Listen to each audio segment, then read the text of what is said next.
Co-produced and directed by Clint Eastwood, written by Jonathan Abrams, stars Nicholas Hoult, Toni Collette, J.K. Simmons, Kiefer Sutherland. We got Cedric Yarborough in here. We got Chris Messina in here.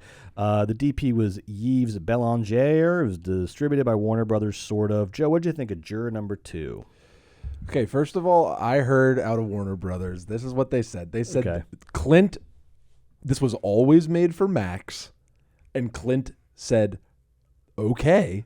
And they said if it's really good and people like it, we'll give it an honorable limited release, which they did. And they said that the limited release was the honor.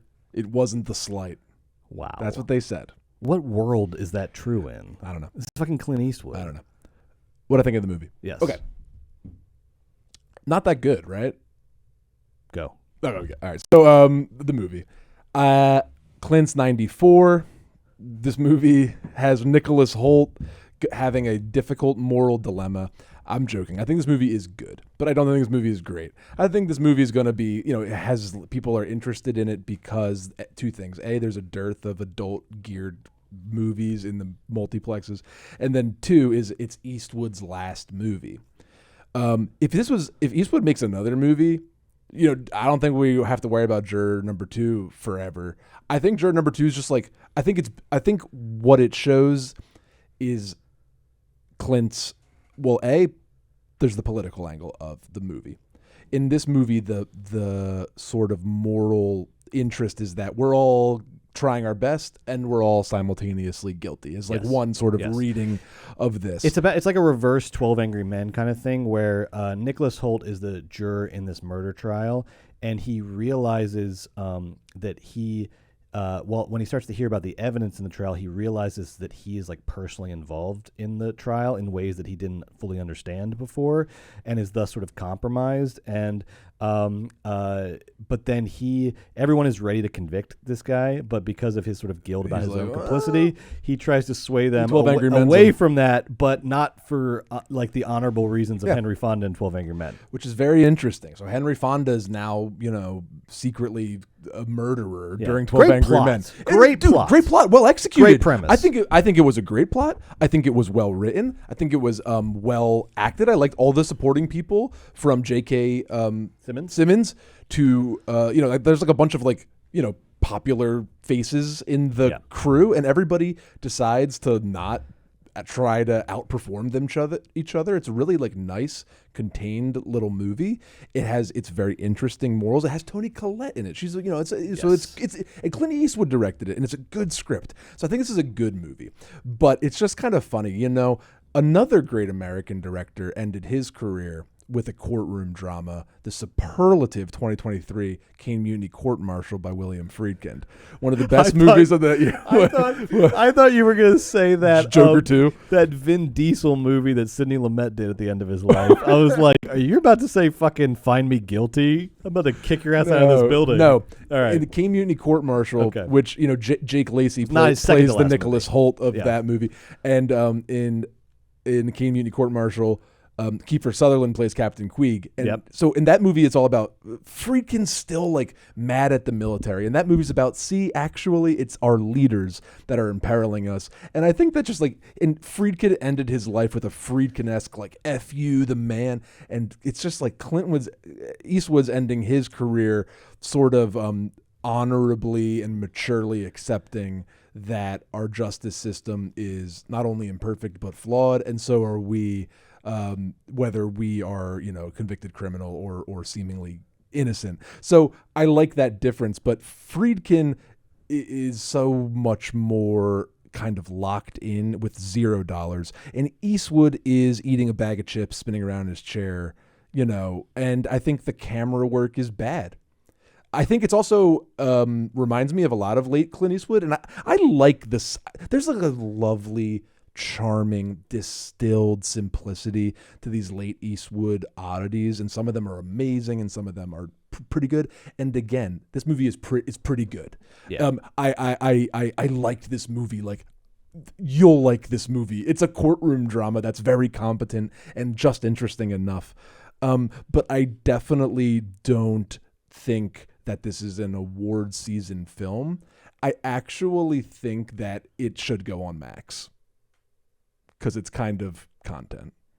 You were swaying me until that. I think you said a lot of things that make that are true. I don't know about the movie. I don't know if I believe the last thing I said. I loved watching this in a theater. No, me too. With just a lot of senior citizens. Here's what I'll say. I'll say when a bunch of a bunch of suits sat down to watch this movie, I can see why they wouldn't understand the intellectual nuances of the 50-year sort of culmination of an Eastwood's Americana sort of, and at the end of the day, Eastwood's ruminating on justice. Now in France, the movie did gangbusters because they're available for that. This is what they get. All the people who are waiting for the next Woody Allen movie are like, all right, we'll do Juror number 2 in the meantime. But let me tell you something. In France, this made $3.1 million opening weekend and did gangbusters, and they love Clint, and they have always loved Clint. But it's just so funny, France. You guys are whatever. You guys are so you. But Triet just made Anatomy of a Fall, and it is kind of and that also has to do with did he slip? Was it on purpose? Right, and talking it out. Right. And Anatomy of a Fall is it's fucking. It's a novel. Yeah, it's not the same as. Juror number 2 is for Max. Okay. I'm just kidding. Okay. I'm pushing that to be funny, but I also y'all are tripping, telling me that this is some travesty. How dare you? It's Clint agreed to it. It's pretty good. That cost $35 million. Hey. It cost $35 million? It cost $35 million. That's all cast. Good cast. Yeah, that's all good cast, good acting, good script, good movie. I'm just sitting here. It's just not an award season nom for me. I think Holt is really good. A different type of a role for him, too. I think he is understated, and I appreciate from Clint Eastwood to the cinematography all the way down. I actually appreciate the understated nature of this movie. And I think it was a bit of a relief to not watch some highly stylized, over-intellectualized, confusing barn burner.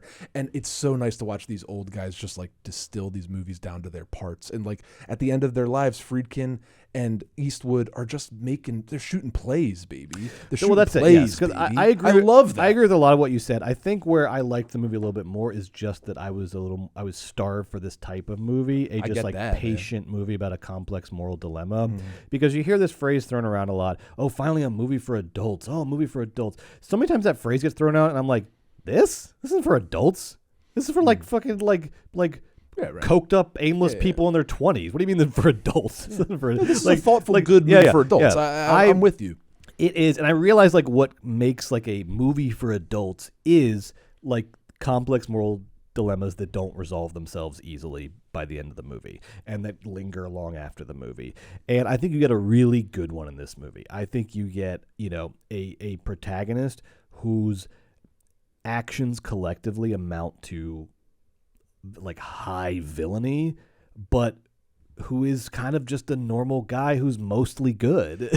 But because of this one extreme situation he sort of falls into and keeps making what I would say are immoral decisions over and over and over again. But you see why he makes them. It's one of those. It's a smart movie, well written, and the thing feels good going down. Because of the different, this sort of he's trapped in between this sort of family he's trying to sort of grow. His wife is pregnant, and this past he's trying to get beyond. He was an alcoholic, multiple DUIs, and this a horrible thing that sort of accidentally happened that he's involved in. It's the movie that you kind of are watching as I don't know what I would do differently. Right. It's such a hard situation. Everybody with no winning choice. It's I don't know. I don't know what I would do differently. Just you have to sit there and be honest with yourself. Honey, you're not turning yourself in and going to jail for your whole entire life. Right. Maybe eventually at the end of the movie you might do that, but for the whole runtime, you're not turning yourself in because of all these. The movie does a good job setting up these specifics of why he wouldn't do. But that means someone else is gonna go to jail. Yeah, and that's ripe. And the movie is really good. Yeah, it's just not a masterpiece. And we are also not. I will say we are. I mean, A, we gave you the disclaimer. B, what we're talking about is basically the premise of the movie that's established very early on. And there's a lot of twists and turns and a very interesting open-ended ending that I liked a lot. 15 minutes in, the inciting incident. This is the premise. The inciting incident is you learn this man is stuck in this thicker than he thought. Yes, right? Exactly. Okay. So I would say watch Juror number 2, either in theaters or when it comes out on Max. Definitely worth a watch. A very interesting moral dilemma courtroom drama that I liked a lot.